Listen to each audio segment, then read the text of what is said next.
Vendre à l'international. Alors, des petites choses à savoir. Alors, c'est vraiment du b.a.-ba. Alors, ça a l'air du b.a.-ba, mais je vous assure que c'est quand même important. Quand je mets volonté d'abord, c'est vraiment... moi, j'ai rencontré des entreprises qui ont vraiment une bonne technologie, qui est facilement exportable sur des pays européens même. Mais le chef d'entreprise m'a dit, moi, je ne veux pas. De toute manière, là, je pars à la retraite. J'ai passé le relais à ma fille et on a décidé que l'international, déjà, on a beaucoup trop de travail sur le marché national. Déjà, on couvre notre région, 2 régions, on n'arrive même pas à tout faire, donc on n'ira pas. Donc voilà, déjà, on s'arrête. Si le chef d'entreprise ne veut pas exporter, je ne vais pas lui mettre le couteau sous la gorge. Il a ses raisons, très bien. Il avait un bon produit. Et puis il m'a dit, on n'embauchera pas non plus. On n'a pas envie de grossir. Donc voilà, donc première chose, si le chef d'entreprise ne veut pas exporter, on arrête. Quand je mets stratégie de moyen et long terme, il y a certaines personnes qui disent, qui viennent me voir en disant, moi, voilà, je vais exporter parce que j'ai plus de marché, j'ai des stocks en trop, je vais écouler. Alors je dis, ça, c'est pas un bon plan parce que pour exporter, il faut vraiment voir, à chaque fois, j'insiste, du long terme, voire à 2 et 3 ans. Vous faites un coup pour faire un coup. Alors, vos clients, OK, vous aurez vendu peut-être, mais après, vous vous faites griller parce que si l'année d'après, ils veulent revenir, se réapprovisionner, non, vous n'existez plus, vous ne voulez plus le faire, et eux, ils se rappellent de votre nom, de votre marque, et puis aujourd'hui, ça circule vite. Et puis avec Internet, ça va encore plus vite. Donc, il faut le construire. C'est un marché donc, de long terme, c'est ce que je dis. Ce n'est pas un marché de compensation. Tiens, j'ai plus de briques, je veux de la peinture, enfin, je dis n'importe quoi. Ce n'est pas ça non plus. Donc, vraiment, on ne part pas à l'international n'importe comment. Tout à l'heure, je discutais avec quelqu'un, je disais aujourd'hui, dans tous les domaines, à l'époque, on pouvait être savant, c'est ce que je disais. Léonard de Vinci, il était médecin, philosophe, peintre, etc. Aujourd'hui, on ne peut plus tout faire ça parce que dans chaque spécialité, dans chaque secteur, maintenant, c'est que des spécialités. Donc, la technologie avance à chaque fois. Donc, il faut vraiment se conduire en pro. Voilà. Quand je disais que c'est un marché de long terme, ça veut dire qu'il faut réfléchir à beaucoup de choses. Vous verrez, d'abord, au début, souvent, c'est vous, le chef d'entreprise, qui décide pour agrandir son marché, partir à l'international. Au bout d'un moment, de toute manière, il ne pourra pas tout faire. Il ne peut pas être au four, au moulin, faire le commercial, le finance, etc. Au bout d'un moment, il faudra penser à recruter des gens. Parce que pour faire de l'international, il faut savoir qu'au bout d'un moment, vous êtes 15 jours par mois un commercial export et 15 jours par mois à l'étranger. C'est énorme. Hein. Donc, si vous faites tout, vous pouvez être pas 15 jours par mois à l'étranger, surveiller ce qui se passe ici. Bon, après, ce que je vous dis là, c'est pour un peu tout secteur d'activité confondu, parce que vraiment, dans les TIC, il y a des secteurs un petit peu différents, hein, où on est beaucoup plus mobile, on fait tout derrière son micro, d'accord. Bon, ça, c'est une moyenne générale, c'est un peu une condensation de tout ce qui se passe. Voilà. Autre chose d'important, vous partez à l'export, c'est très bien, mais si derrière, dans l'entreprise chez vous, personne n'est capable de répondre au téléphone en anglais, ce n'est pas la peine non plus de commencer parce que vous allez faire griller le client appel, personne n'est capable de lui parler, de lui répondre, même de dire que vous n'êtes pas là et que vous rentrez à tel moment, vous ne faites pas pro. Il faut savoir qu'aujourd'hui, dans beaucoup de pays, les enfants à l'école, ils sont bilingues déjà. C'est comme ça, donc ils parlent anglais. Donc, on ne comprendra pas qu'aujourd'hui, les gens me disent, moi, je parle anglais. Et je trouve que ce n'est pas extraordinaire. Aujourd'hui, parler anglais, quand on est en France, c'est la base. C'est normal. Hein. Donc, il faut savoir qu'à l'étranger, les gens pensent que c'est comme ça aussi. Il y a énormément de gens dans le monde qui sont bilingues. Les enfants, à l'école, ils apprennent une deuxième langue automatiquement. Ça, c'est important. Les langues étrangères. Et puis, au bout d'un moment, pour exporter, je vous l'ai dit, il y aura des documents douaniers à faire. Donc, il faut aussi former quelqu'un parce que vous êtes obligé d'y passer. Il y aura des certificats d'origine, il y a des factures à rédiger d'une certaine manière. Il y a certains documents douaniers à obtenir. Vous exportez de l'agroalimentaire. Dans certains pays, on vous demandera des certificats sanitaires. Voilà, il y a des organismes faits pour ça. Ceci dit, nous, à la Chambre de commerce, on vous explique comment on remplit les documents douaniers, comment on remplit une facture, mais... je mets ça parce que ça prend du temps, c'est pas négligé. Vous avez des métiers qui font ça aussi pour vous. Ce sont des transporteurs qui sont commissionnaires en douane, qui sont agréés. C'est-à-dire qu'en votre nom, ils vont remplir aussi tous ces documents douaniers. Donc au début, il ne faut pas hésiter à faire appel à ces professionnels, même si après, vous faites un peu un copier-coller, vous regardez ce qui se passe. Mais voilà. Alors, je ne sais plus où j'en étais. Là, j'essaye de balayer un petit peu. Là, hein, je suis toujours dans mon plan. Hein, volonté du chef d'entreprise. Vous pensez que c'est une stratégie de moyen long terme. Il faudra penser aux ressources humaines aussi à un moment donné. Le produit. Alors, pour se lancer à l'international aussi, il faut savoir si le produit est exportable ou pas. Quand vous attaquez certains marchés, je veux dire, par exemple, dans certains pays, pour certaines viandes, systématiquement en Indonésie, on va vous dire, alors, je prends des exemples concrets hein, que j'ai eu récemment, c'est pour ça que je les ai en tête, forcément, c'est que de la viande halal. Si vous n'êtes pas référencé à halal, etc., c'est même pas la peine d'y aller. Dans certains pays aussi, il y a des normes techniques ou électriques. Si vous n'avez pas la norme électrique et vous n'avez pas les moyens d'adapter vos produits, voilà, c'est même pas la peine d'y aller. Et puis certains pays, il y a carrément un... Comment ça s'appelle on vous interdit d'exporter ce produit parce que momentanément, il y a des quotas et des choses comme ça. Voilà, donc se renseigner déjà si votre produit est exportable, c'est une première chose, hein, en fonction du pays de destination. Alors, ça veut dire aussi que... bon, j'enchaîne là-dessus, mais je reviendrai là. Ça veut dire aussi que, quelquefois, pour certains produits électriques ou électroniques, les mises aux normes, vous allez avoir besoin d'un service recherche et développement. Adaptation culturelle, pour certains produits, il faut des trucs tout bêtes. La voiture, c'est à gauche ou c'est à droite le volant. Voilà, des choses comme ça. Les voltages aussi, c'est 110 ou c'est 220. Voilà, des choses comme ça. Souvent, dans le produit, moi, je dis aux gens, quand vous exportez votre produit, avant, je demande souvent quelle est votre couverture nationale au niveau français. Parce qu'en fait, ça vous fait quelquefois une carte de visite. Si vous dites, moi, mon produit, oui, il est connu en Bretagne, mais si vous ne pouvez pas dire plus, quand vous arrivez de l'autre côté de la Terre, ils ne savent pas toujours où est la Bretagne non plus. Donc, si vous dites, oui, moi, j'ai 80-90% du territoire français, du territoire national, voilà, vous avez une carte de visite, vous avez des références, ça fait un peu plus pro à ce moment-là. Hein, voilà. Et puis, puisque je vous dis aussi couverture nationale, il faut toujours avoir en tête que quand vous avez développé votre produit, c'est pas tiens, j'arrive en Allemagne, tac, je serre la main, je fais un contrat et je rentre en France. Parce que sur le marché national français, vous n'avez sûrement pas fait en 24 heures une couverture, vous n'avez pas eu tous vos clients. Tout à l'heure, il y avait un atelier à création d'entreprise où plusieurs chefs d'entreprise racontaient un petit peu leur parcours et disaient le plus difficile quand on démarre une entreprise, tout au début, c'est faire le commercial et se faire connaître. Et ça, c'est le plus dur. De toute manière, le commercial, c'est la base de l'entreprise. Hein. C'est ce qui génère le chiffre d'affaires, c'est ce qui va permettre d'embaucher, de faire de recherche-développement. Voilà, il y a tout ça derrière. Dans votre produit, les concurrents, c'est important aussi de vous positionner par rapport aux concurrents. Souvent, je demande aux gens, est-ce que vous connaissez vos concurrents? Alors, souvent, la réponse est, on est les meilleurs. Je dis, même si vous êtes les meilleurs, il y a peut-être un concurrent à côté, il faut savoir. Pourquoi? Parce que c'est important, vous aussi, d'aller faire de la veille, d'aller voir ce que fait le concurrent, est-ce qu'il a amélioré, comment vous positionnez par rapport à lui, quelles sont ses parts de marché. Il y a une chose importante aussi pour repérer ces concurrents, c'est les salons professionnels. Vous connaissez votre secteur d'activité. Les salons professionnels, vous n'êtes pas toujours non plus obligé d'aller à l'étranger au début, si vous n'avez pas ça, mais en France, il y a plein, notamment Paris ou Lyon, enfin des grandes villes, il y a des salons internationaux. Vous allez voir qui expose en visiteur. On ne vous demande pas d'exposer non plus. Hein. Vous allez en visiteur, vous allez voir qui sont vos concurrents. Tiens, ils ont fait ça, ils ont fait ça. Et c'est une manière de faire de la veille aussi. Ça, il faut le faire tout le temps, c'est important.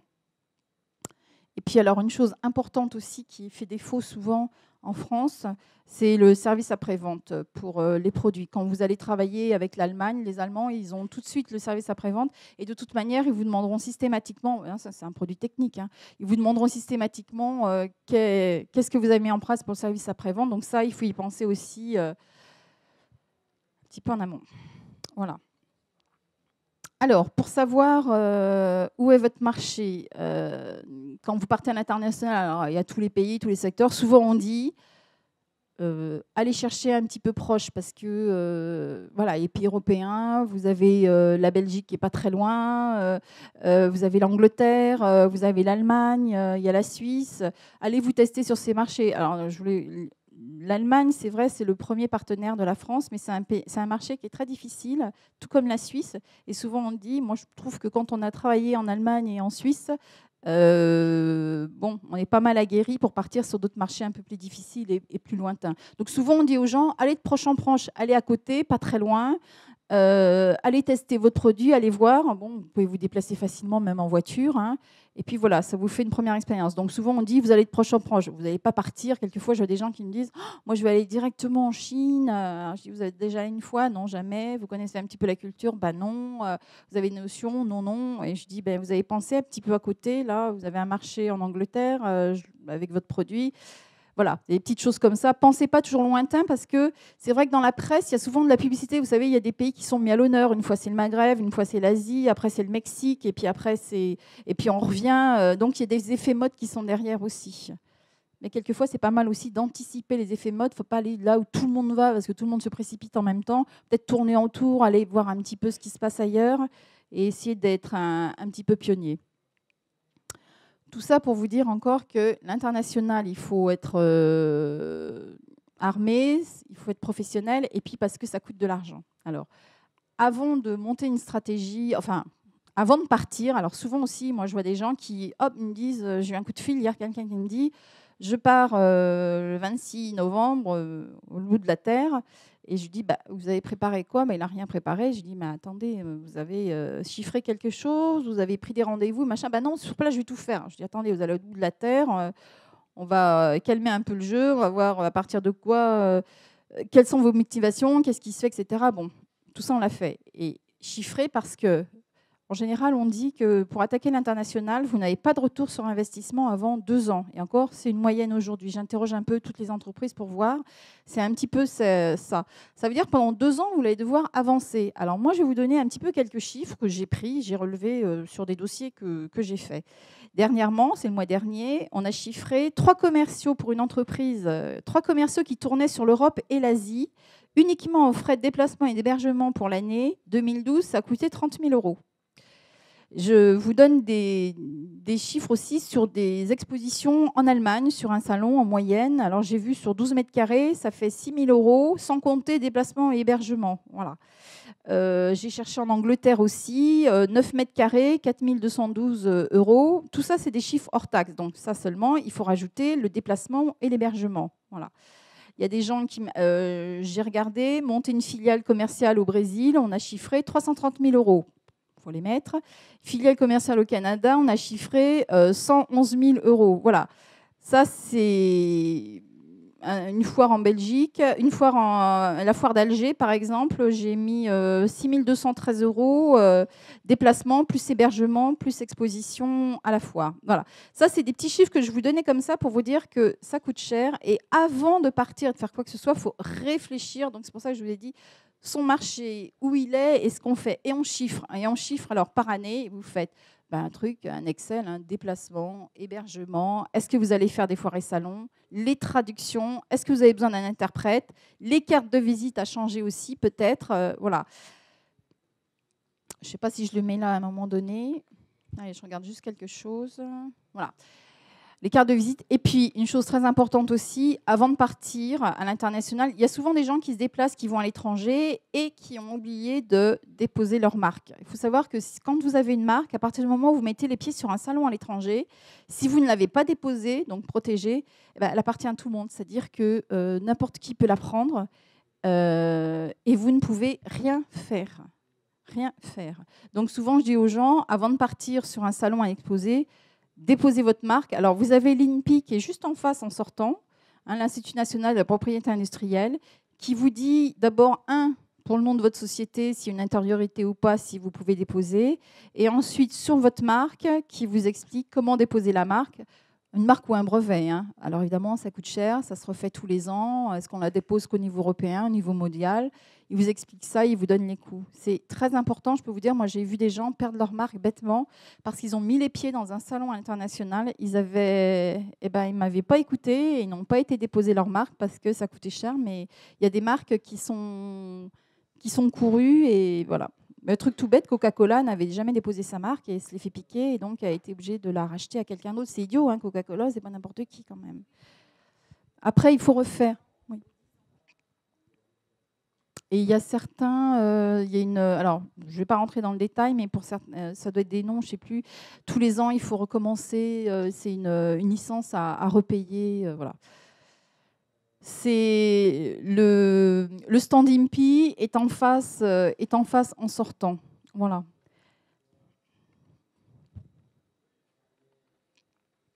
Je regarde parce que je me rappelle plus ce que j'ai mis après. Alors, voilà. Donc, un petit peu ce que je vous ai dit assez rapidement, c'est vrai. Moi, j'insiste vraiment sur la méthodologie.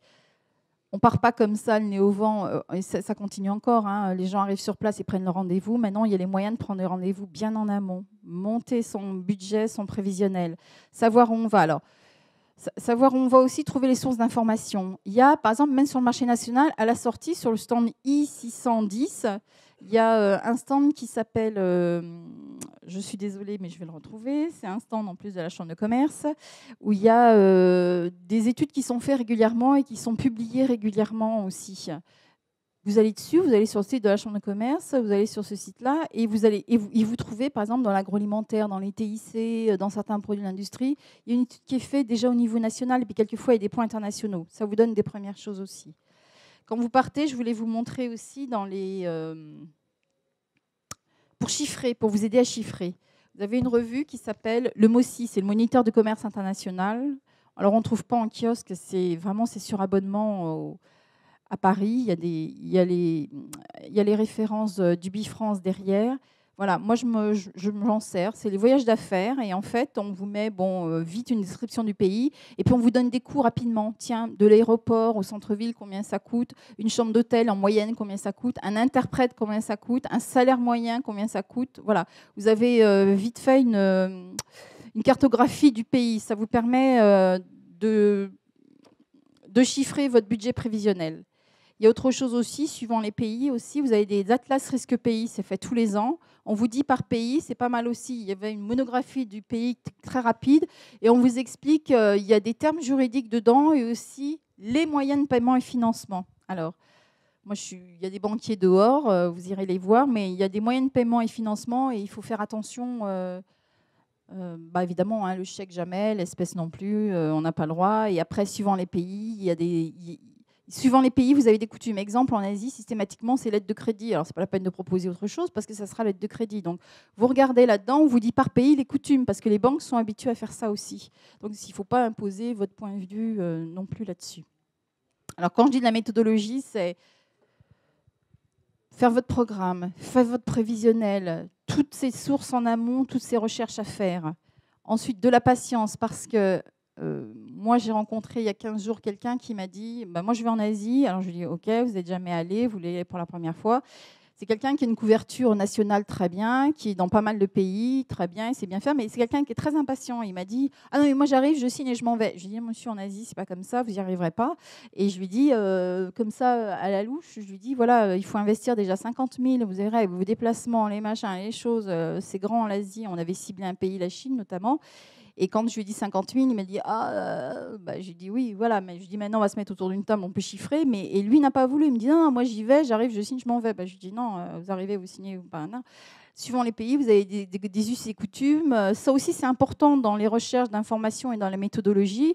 On n'approche pas le marché allemand comme on approche le marché anglais, comme on approche le marché suisse, comme on approche un marché du Maghreb et comme on approche un marché asiatique non plus. Chacun a ses us et coutumes, les civilisations sont différentes. En Asie, vous avez le système du réseau, les banquets, revoir et revoir les gens plusieurs fois. Voilà. Dans certains secteurs d'activité, c'est vrai que dans l'agroalimentaire, vous pouvez arriver sur un salon en Angleterre, signer tout de suite une commande et repartir. Hein. C'est un peu différent, mais voilà. D'où la méthodologie toujours en amont. Et puis, une chose très importante, c'est utiliser les réseaux. Tout à l'heure, pareil, c'était la même conférence. Il y avait des chefs d'entreprise qui parlaient à la création et qui disaient, moi, au début de ma création, ils disaient ce qui était important et je n'y avais pas pensé, mais c'était utiliser déjà mes réseaux, me faire connaître, savoir qui je suis. Et ensuite, grâce à ces réseaux, il dit, moi, j'ai fait mon commercial derrière, mais pas.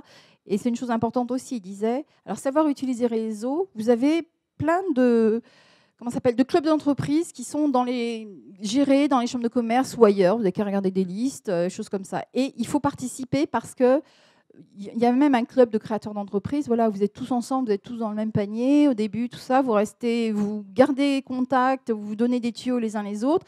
Et puis après, il y a des clubs de commerce international. Il y a le WTC, World Trade Center, etc. Voilà, vous utilisez ces réseaux. Il y a des réunions qui sont faites.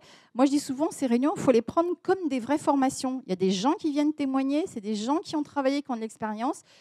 Gentiment, ils vous la transmettent. Donc voilà. Et vous avez des experts qui viennent de l'étranger aussi pour vous présenter des pays, vous dire les us et coutumes, les difficultés, etc. Voilà. C'est pas une perte de temps d'aller dans les réseaux, c'est pas une perte de temps d'aller dans les clubs, mais c'est aussi des moyens d'échange. C'est pas toujours, tiens, moi je viens, hop, je prends l'information. Alors ça, on connaît ces gens-là. Tac, je prends l'information, tac, je m'en vais, c'est fait. Bah oui, mais si l'information n'a pas circulé, c'est un petit peu perdu. Parce que de toute manière, à force de prendre et de prendre et de prendre, au bout d'un moment...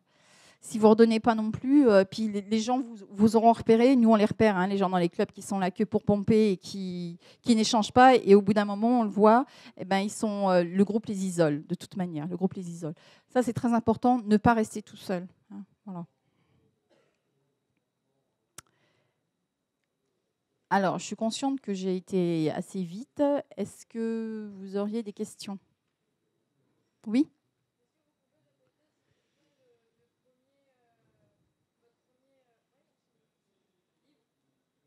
Ah oui, pardon. Le voyage d'affaires, ah oui, alors c'est le MOCI, alors c'est MOCI, c'est Moniteur du commerce international. Je vais vous donner l'adresse pour... Alors, le Moniteur de commerce international, c'est un mensuel. Alors, il y en a un, là, c'est des numéros spéciaux sur spécial voyage d'affaires. Il y en a un autre sur l'Atlas des risques pays. Il y en a d'autres qui sortent sur les moyens de paiement à l'international et qui sont revus régulièrement. Et puis, tous les mois, il y a comment ça s'appelle, un magazine qui sort et on met à l'affiche, on met en vedette un pays. Alors, une fois, c'est l'Algérie, le Mexique, le Brésil. C'est vraiment une mine. On l'a tous. C'est une mine d'informations. Et en plus de tout ça, il y a aussi il y a des rubriques. Alors, c'est pas tout le magazine n'est pas constitué que par le pays. Vous avez des rubriques, des flashs sur ce qui se passe dans d'autres points du monde. Il y a aussi une liste d'appels d'offres internationaux qui est à l'intérieur. C'est vraiment une mine de renseignements. Enfin, c'est une bible. C'est une bible. Je vous donnerai l'adresse pour commander. Je vous le dirai après. Parce que moi, j'y vais toujours les yeux fermés. Et de toute manière, nous, on est sur abonnement. Alors, je vous le dirai tout à l'heure, à la fin, d'accord? Parce que là, comme il y a plein d'adresses, je vous le mets là. Voilà. Question, je vais passer à l'achat à l'international. Alors, dans l'achat à l'international, je vais vous mettre en garde aussi sur pas mal de choses, surtout en ce moment. Il y a eu des grandes modes où à un moment donné, tout le monde allait acheter au Maghreb, après tout le monde allait acheter en Asie, puis après tout le monde allait acheter à droite et à gauche. Enfin bref, voilà.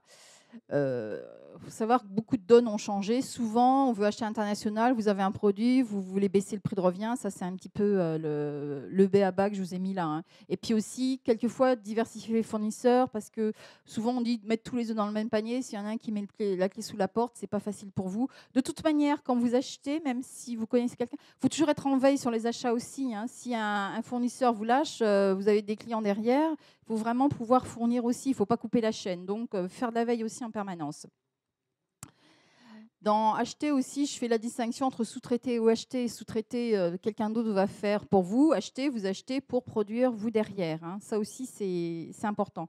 Dans la sous-traitance, alors je vous le dis parce que moi j'en ai fait pour des entreprises, le cahier des charges doit être vraiment très clair. Vous dites un bout et pas un autre. Moi, je vous donnais un exemple très précis que j'ai vu. C'est une entreprise qui a fait produire des chemises. Et le chef d'entreprise me dit, ça ne va pas, les chemises, il manquait un truc, c'était mal monté. Et je lui ai dit, mais qu'est-ce que vous avez donné? Il dit, j'ai montré la chemise et puis je suis partie. Je lui ai dit, voilà.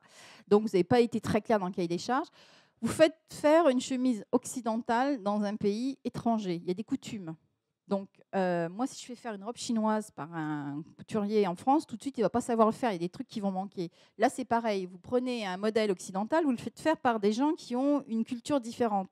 bah, il faut bien montrer, être précis. Voilà, il faut la manche à tant de centimètres, tant de machin, tant de trucs. Si on fait des patrons, c'est pas pour rien. Et une fois qu'il y a les patrons, après, il faut vraiment tout expliquer et prendre point par point les choses. Voilà. Donc quand je dis, et ça c'était le textile, c'est facile, mais vous imaginez quand c'est un produit technique, il faut vraiment tout détailler. Donc si on fait un cahier des charges c'est valable pour tout. Hein. Il faut vraiment être très précis, très clair et vraiment tout détailler. Si on fait des procédures qualité aujourd'hui, c'est un petit peu, moi je dis le cahier des charges, c'est un peu comme les procédures qualité, c'est la même chose. Il faut tout écrire et puis il faut vraiment être clair.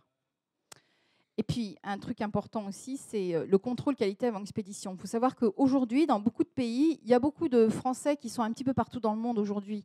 Dans les années 80 et pas trop aujourd'hui, beaucoup de gens se sont expatriés, beaucoup de gens s'installent dans les pays. Et donc, voilà, ils parlent français comme vous, ils sont comme vous, ils connaissent, ils ont votre mentalité.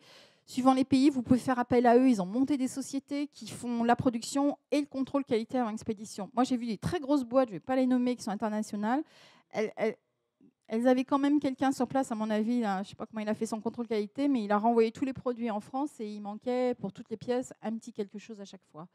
Donc, contrôle qualité avant expédition, très important. Et puis, pour certains pays aussi, la première commande, elle est nette, elle est clean, tout va très bien. Alors, vous y allez, pof, allez, vous me produisez, vous faites ci, vous faites ça, vous payez. Et puis, finalement, à partir de la troisième expédition, c'est du n'importe quoi qui arrive. Donc là, il faut être tout le temps être vigilant, tout le temps être derrière son fournisseur et tout le temps lui mettre la pression. Hein, voilà. Et puis, pour l'achat, voilà, c'est aussi important. Ben, vous allez sur les salons, il y a des salons professionnels, hein, vous allez repérer, vous faites pareil de la veille, vous allez voir, vous négociez. Et même si je dis, vous travaillez depuis des années, et c'est bien avec quelqu'un, avec vos fournisseurs, il faut toujours savoir, on ne met pas tous les œufs dans le même panier. Le jour où il y a une grève, où il y a quelque chose, où il met la clé sous la porte, ou je ne sais pas, ben, vous êtes bien embêté pour continuer la chaîne. Voilà. Et je dis souvent, moi, je présente souvent des entreprises à des entreprises parce que les gens vont à l'autre bout de la terre. Je leur dis, attendez, alors pour se déplacer, en plus, il faut aller voir. Il y a du temps à prendre, il y a de l'argent aujourd'hui. C'est du temps, c'est de l'argent. Tout est un peu différent. Et je dis, vous savez qu'il y a un autre fournisseur, je connais un sous-traitant qui n'est pas très loin d'ici. Donc, du coup, c'est facile d'aller en voiture, c'est facile de lui téléphoner. Vous êtes à côté et peut-être qu'en calculant dans le coût de revient, ça ne reviendra pas si cher que ça. Ça aussi, c'est important. Moi, je ne pousse pas systématiquement à aller chercher et aller faire du sourcing à l'étranger. Quelquefois, il faut aller regarder un petit peu autour. Il y a des salons pour ça en France et à Paris. Voilà. Quand je dis optimiser les chances de succès dans l'achat international, c'est un peu les règles que je vous ai dit. Dans le fournisseur local qu'on vous demande, dans certains pays, vous allez voir, vous rencontrez un fournisseur local, il vous amène dans les entreprises des copains, c'est pas son entreprise du tout, c'est la vitrine de quelqu'un d'autre. On vous présente vite des produits, etc. Il vous dit voilà, c'est ça qu'on va vous faire. Vous m'avez demandé une pièce, la voilà. Et puis en fait, c'est un leurre parce que ils se donnent tous les noms les uns aux autres. Et puis vous rentrez, vous passez une commande et puis voilà. Pas pour vous. Donc là, il faut faire vraiment très attention. Donc j'ai parlé du cahier des charges précis, je vous ai parlé du contrôle local, très important, le repérer. Il y a des gens aujourd'hui qui sont là pour ça. Alors une chose, vouloir tout faire, c'est pas possible.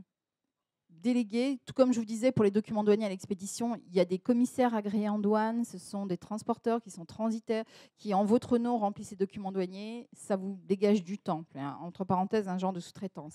Là c'est pareil, on ne peut pas tout faire, vous ne pouvez pas aller régulièrement faire votre contrôle qualité, revenir et voir. Il y a des gens faits pour ça, alors évidemment ça a un coût. C'est pour ça que je dis toujours, ce qui est important, c'est de préparer, faire votre programme et les budgets. Avant de faire quoi que ce soit, moi je dis toujours, monter un budget prévisionnel. Faire un montage financier. Alors, je parlais du règlement échelonné. Alors ça, c'est hyper important. Ça, je l'ai mis, c'est parce que, pareil, c'est des choses que je vois. Il y a des gens qui commandent, qui font 50% à la commande et puis qui règlent avant expédition. Je dis, bah non, surtout pas. Une fois que vous avez payé avant expédition, il y en a qui me font du cash avant expédition. Alors là, c'est encore pire que tout. Je leur dis, ben non, vous n'êtes même pas sûr de recevoir la marchandise, vous ne savez même pas dans quel état elle est, et il faut revérifier avant. Donc vous retenez quelque chose, vous faites 30% à la commande par exemple, mais vous retenez quelque chose dans la presse, ça dépend des secteurs d'activité, des pays et des us et coutumes, mais vous ne payez pas l'intégralité tant que vous n'avez pas vu la marchandise qui est arrivée. Alors évidemment, l'autre côté, moi je suis fournisseur, l'autre il ne me paye pas intégralement, c'est aussi... voilà, chacun va tirer à soi, mais en aucun cas on paye 100% tant qu'on n'a pas vu la marchandise et qu'elle n'est pas arrivée. C'est comme ça que souvent, moi j'ai vu des gens se faire planter de 300 000 €, c'est énorme hein, pour des bêtises comme ça. Voilà. Et quand je dis laisser son fournisseur en concurrence locale, c'est vrai, c'est ce que je dis toujours. On a un fournisseur, mais il faut toujours faire de la veille pour les autres. Un fournisseur peut toujours vous lâcher. Alors, après, ça dépend des secteurs d'activité. Il y en a qui sont loyaux, etc. Mais je dis toujours, n'importe quoi peut arriver. Il peut aussi se planter avec quelqu'un d'autre et mettre la clé sur la porte. L'achat, quand on fait de l'achat, c'est aussi important que de la vente, ça c'est vrai. Mais pas aller n'importe où et ne pas subir les phénomènes de mode non plus. Souvent, vous avez à côté de chez vous quelqu'un d'autre. Pareil, on revient dans les budgets, dans les marges et tout calculer à chaque fois. C'est comme pour l'export, je dis toujours, c'est de la méthodologie, c'est de la patience. Alors, utiliser le réseau, c'est tiens, j'ai trouvé un tel, qu'est-ce que tu en penses? Toi, tu as été dans tel pays, tu le connais. Moi, je suis dans une chaîne internationale et je suis dans un réseau international. Et quand on a des noms de.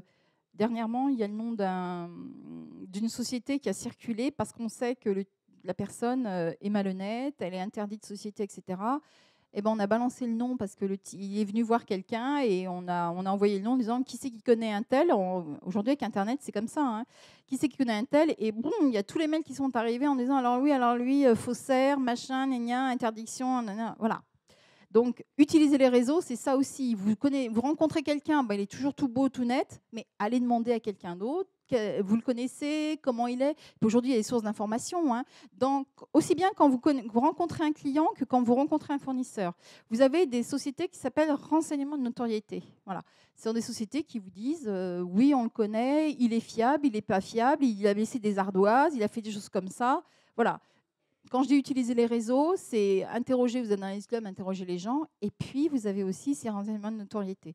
Vous avez aussi, je vais vous en parler quand même, quand vous allez à l'international, dans les aides publiques, c'est vrai qu'il y a j'aime pas parler d'aide parce que je dis toujours que quand on fait de l'international, il faut monter ses budgets sans se dire qu'on va être aidé. Il faut d'abord voir comment on peut être s'autofinancé. Mais à l'international, il y a la compagnie française d'assurance du commerce extérieur qui, pour le compte de l'État, aide les entreprises françaises. Et en 1945, il faut savoir que pour reconstruire l'Europe et puis la France, l'État français a mis des sous là-dedans pour aider les exportateurs français. Et quand vous êtes assuré auprès de la Coforce, ils ont des assurances crédit, enfin c'est tout un système. Vous avez droit à des renseignements de notoriété gratuits suivant vos contrats. Donc, vous donnez le nom et hop, en retour, on vous dit elle est fiable, elle n'est pas fiable, voilà comment elle est notée, voilà comment c'est fait.